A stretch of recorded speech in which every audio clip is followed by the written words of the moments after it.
नमस्कार, आप देख रहे हैं यूके न्यूज लाइव और आपके साथ मैं हूं प्रदीप तरमुरा। शुरुआत करेंगे आज की खास खबरों की। अवैध अतिक्रमण को हटाने के निर्देश का पालन करते हुए आज खटीमा बाजार पुलिस चौकी प्रभारी संदीप पिलखवाल के नेतृत्व में पुलिस टीम ने नगर की पुरानी तहसील रोड एवं सब्जी मंडी मार्केट में अवैध रूप से सड़क के बीच लगाए गए ठेले और दुकानों को हटवाया। साथ ही सड़क किनारे नालियों पर दुकानदारों द्वारा किए गए अतिक्रमण को भी हटाया गया। इस दौरान नगर की सड़कों पर अवैध अतिक्रमण करने वाले लगभग 30 से 40 अतिक्रमणकारियों के खिलाफ चालान की कार्रवाई भी की गई।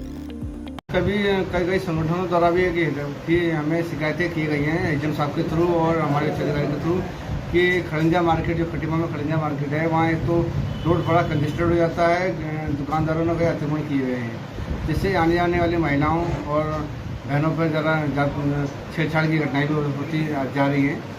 इस और माननीय मुख्यमंत्री पुष्कर सिंह धामी जी द्वारा भी रोड में जो अतिक्रमण के संबंध में कई बार में दिशा निर्देश दिए गए हैं। उसी के क्रम में हमारे द्वारा आज खड़ंजा मार्केट में मैं पुलिस टीम के जो दुकानदारों द्वारा बीच रोड में अपनी दुकानें लगा कर अतिक्रमण किया गया है, उनको हटाने की कार्रवाई की गई थी, जिसमें आज हमारे द्वारा लगभग 30 से 40 चालान किए गए हैं। और हमारे द्वारा टनकपुर रोड में भी जाकर जो दुकानदारों द्वारा अतिक्रमण कर रोड में अपनी ठेलियाँ लगाई गई थी, उन ठेलियों को भी व्यवस्थित कराया गया है, उनका भी चालान किया गया है। बाजपुर मार्ग स्थित एक रिजॉर्ट में राष्ट्रीय समूह गान प्रतियोगिता एवं गुरु वंदन छात्र अभिनंदन कार्यक्रम का आयोजन किया गया। कार्यक्रम का मुख्य अतिथि आशीष गुप्ता, विकास जैन, दीपक सुधा, नारायण दास ने संयुक्त रूप से दीप प्रज्वलित कर शुभारंभ किया। राष्ट्रीय समूह गान प्रतियोगिता में 13 विद्यालयों की टीमों ने संस्कृत एवं हिंदी में समूह गान गाया, जिसमें ब्राइट स्टार स्कूल जसपुर ने प्रथम स्थान प्राप्त किया है। वहीं विजेताओं को अतिथियों ने मेडल व प्रशस्ति पत्र देकर सम्मानित किया। साथ ही गुरु वंदन एवं छात्र अभिनंदन कार्यक्रम में विद्यालयों के शिक्षकों और हाई स्कूल व इंटर में सर्वाधिक अंक प्राप्त करने वाले छात्र छात्राओं को सम्मानित किया गया। आज भारत विकास परिषद काशीपुर की तरफ से समूह गान प्रतियोगिता का मंचन करा गया है, जो महिमा रिसोर्ट काशीपुर द्वारा ये करा जा रहा है। और इसमें काशीपुर के बहुत सारे स्कूलों का प्रतियोगिता में भाग लिया जा रहा है और समय समय पर पिछले कई सालों से इस प्रतियोगिता के लिए हर स्कूल बढ़ चढ़कर अपनी प्रतिभागिता रखता है। और इसके लिए निष्पक्ष निर्णय के लिए हम अपने जजों को भी बहुत ही चयनित रूप से बाहर से बुलाते हैं। कोई हल्द्वानी से है, कोई टनकपुर से है, कोई चंपावत से है। तो हमारी कोशिश रहती है कि इस प्रतियोगिता में निष्पक्षता रहे पूरी तरीके से, और आगे भी यही प्रयास रहता है। अपनी संस्कृति को हमारे को जोड़ने का प्रयास है, जो भारत विकास परिषद के द्वारा समय समय पर ये करा जाता है और आगे भी इसी तरीके से करा जाएगा। जसपुर में हाईकोर्ट के आदेश के बाद सड़क किनारे हुए अतिक्रमण पर प्रशासन का बुलडोजर चला है, जिससे छोटे व्यापारियों में अफरा तफरी मच गई। वहीं उपजिलाधिकारी जसपुर गौरव चटवाल ने बताया कि उच्च न्यायालय के आदेशानुसार स्टेट हाईवे एवं एनएच से अतिक्रमण हटाया जाना है। उसी क्रम में आज पीडब्ल्यूडी विभाग द्वारा अतिक्रमण हटाया जा रहा है। वहीं भीमताल में लोक निर्माण विभाग और वन विभाग की ओर से अतिक्रमण हटाने के नोटिस भेजने से परेशान सैकड़ों व्यापारियों ने प्रांतीय उद्योग व्यापार मंडल के बैनर तले भीमताल के रामलीला ग्राउंड में महापंचायत की है। इस मौके पर आक्रोशित व्यापारियों ने सरकार और प्रशासन पर व्यापारियों का उत्पीड़न करने का आरोप लगाते हुए कहा कि अगर सरकार चाहे तो अध्यादेश लाकर व्यापारियों को उजाड़ने से बचा सकती है, लेकिन सरकार को व्यापारियों की भावनाओं से कोई मतलब नहीं है। उत्तराखंड राज्य हमने इसलिए बनाया था कि यहाँ के लोगों को रोजगार मिले। यहाँ के लोगों के अंदर छोटे छोटे जो काम करते हैं, ये राज्य की कल्पना के साथ राज्य निवासियों के साथ अन्याय हो रहा है। इसके खिलाफ व्यापार मंडल ने आह्वान किया है और आज महापंचायत हुई है। और निश्चित रूप से जहाँ एक पटवारी नहीं जाता ग्रामीण क्षेत्र, हमारा आक्रोश इस बात का है, वहाँ सरकार ने पीडब्ल्यूडी ने मनमाने तरीके से, हिटलर शाही तरीके से निशान लगा दिए हैं। लोगों में दहशत का माहौल है।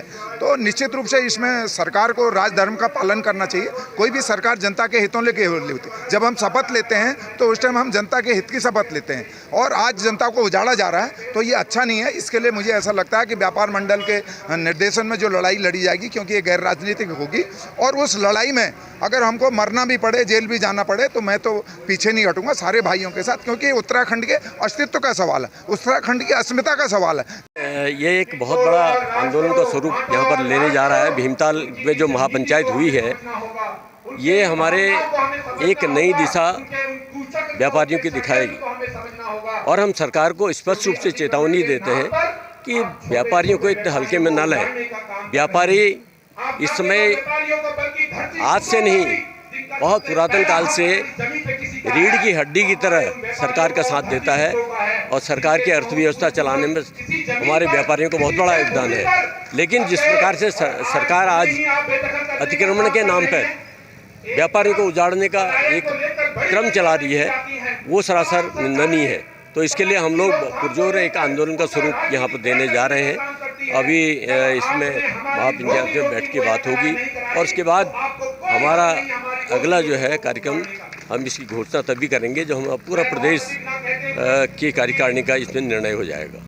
उद्योग व्यापार प्रतिनिधिमंडल द्वारा आज ही जो महापंचायत बुलाई गई है, इसमें जो हमारी राज्य मार्गों के किनारे में बसे हुए व्यापारियों को उजाड़ने का कार्य सरकार के द्वारा किया जा रहा है और हाई कोर्ट के नाम पर वो हमारे व्यापारियों को डरा रही है, धमका रही है। इसके लिए हम लोगों ने ये आंदोलन की चिंगारी इस भीमताल की रामलीला मैदान के प्रांगण से छेड़ दी है। अब ये चिंगारी की आग कहां तक जाएगी और हम प्रयास करेंगे कि ये आग लोकसभा चुनाव तक जाएगी और लोकसभा की 5 सीटें हरा करके हम इस सरकार को चेता देंगे कि व्यापारियों की त्यागत क्या है, व्यापारियों को उजाड़ने का क्या है। आज व्यापारियों के रोजी रोटी पे जो आप प्रश्न चिन्ह लगा रहे हैं, इसकी आवाज आपको लोकसभा चुनाव तक सुनाई देगी। आज हमारा ये पहला स्टेप है, चूँकि हमारे उत्तराखंड के संगठन की दृष्टि से 19 जिले हैं और लगभग सभी जिलों में ये आदेश आया है।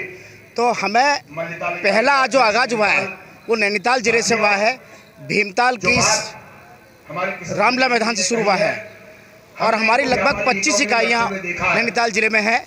ज़्यादातर इकाइयाँ, 1-2 को छोड़ के ज़्यादातर इकाइयाँ हमारी यहाँ पर पहुँच चुकी हैं और इस लड़ाई को किस तरह लड़ा जाएगा, ये मुहिम की आज शुरुआत है और आगे चूँकि पूरे उत्तराखंड के समस्त जिलों में ये कार्रवाई चल रही है, प्रदेश नेतृत्व जैसा आदेश आगे करेगा हम उसी के तहत अपने इस लड़ाई को चरणबद्ध तरीके से चलाएंगे। बीते 27 अगस्त की रात को पुलिस के सिपाही द्वारा एक बस कंडक्टर से मारपीट करने का मामला सामने आया है। बताया जा रहा है कि घटना को अंजाम देने के बाद सिपाही भाग गया है। इसके बाद बीते रोज उनके द्वारा कोतवाली में भी संबंधित सिपाही की शिकायत की गई, लेकिन कार्रवाई न होता देख आज फिर से पीड़ित परिवार ने एसएसपी से कार्रवाई की गुहार लगाई है। वहीं एसएसपी श्वेता चौबे ने बताया कि संबंधित सिपाही को लाइन हाजिर करते हुए मामले की जांच सीओ सदर श्यामदत्त नौटियाल को सौंप दी गई है। देखिए, अभी ये GMOU में एक कंडक्टर थे। परसों रात्रि 1:30-2 बजे की बात है। जो हमारी गश्त थी वो बस अड्डे के पास आसपास चेकिंग कर रही थी, तो उनके द्वारा कुछ बहस और मारपीट जैसी बात बताई गई है इनके द्वारा।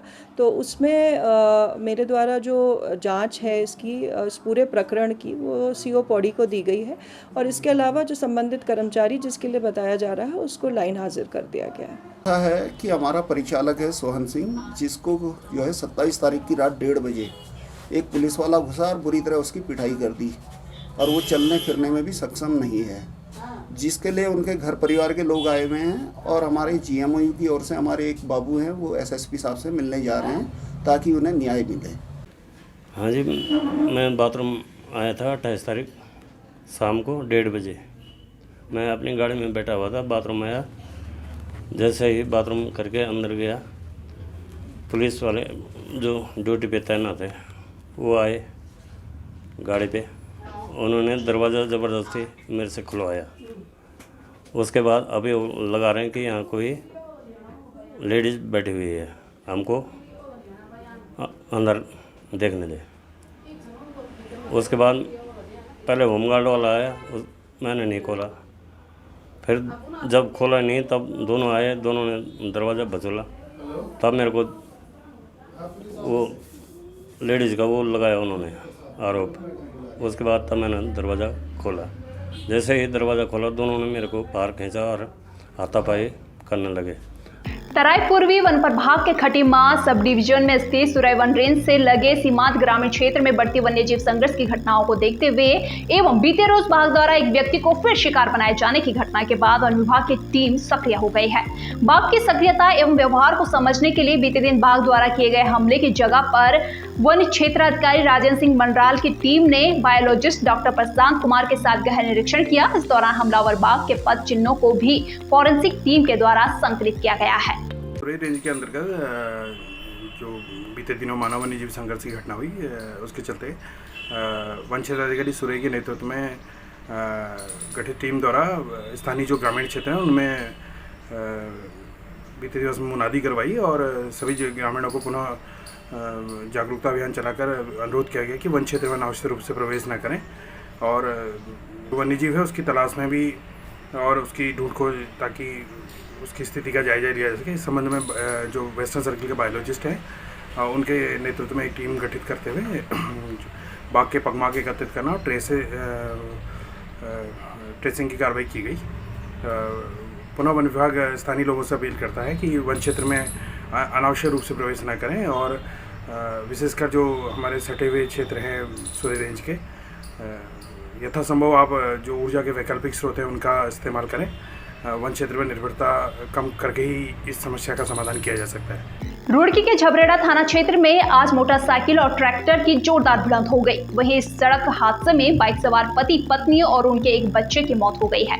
मृतक परिवार किशनपुर जमालपुर का रहने वाला बताया जा रहा है, जो झबरेड़ा क्षेत्र में एक रिश्तेदारी में गए हुए थे। वहीं एसपी देहात स्वप्न किशोर ने बताया कि ट्रैक्टर से भिड़ंत के कारण यह हादसा हुआ है और ट्रैक्टर को कब्जे में ले लिया गया है, जबकि चालक फरार हो गया है, जिसकी तलाश जारी है। थाना क्षेत्र का किशनपुर जमालपुर गाँव है। ये पति पत्नी अपने बच्चों के साथ रिश्तेदारी में गए थे झबरेड़ा थाना क्षेत्र में। वापसी में किसी एक जगह झबरेड़ा थाना क्षेत्र में ही ट्रैक्टर ट्रॉली से भिड़ंत हुई और ये मौके पे ही पति पत्नी की मौत होगी, एक बच्ची की मौत होगी, एक बच्ची लाओ बची। कितने थे टोटल इसमें? ये 4 थे, 2 बच्चे थे और पति पत्नी दोनों थे। मौके पे ही मौत होगी। चौथी बच्ची बटी है छोटी सी, 3 साल की होगी। जोशीमठ प्रखंड के सलूर डुंगरा मोटर मार्ग पर एक वाहन दुर्घटना में एक की दर्दनाक मौत हो गई है, जबकि 4 अन्य घायल हो गए हैं। पुलिस को मिली सूचना के बाद एसडीआरएफ की टीम ने मौके पर पहुंचकर देर रात्रि तक रेस्क्यू ऑपरेशन चलाकर घायलों को उपचार के लिए चिकित्सालय पहुंचाया। घटना में एक युवक की मौके पर ही मौत हो गई थी। घायलों को प्राथमिक उपचार के बाद जिला चिकित्सालय गोपेश्वर भेजा गया, जहाँ से एक गंभीर घायल को एम्स ऋषिकेश रेफर कर दिया गया है। फिलहाल इस बुलेटिन में इतना ही। बने रहिए यूके न्यूज लाइव के साथ। नमस्कार।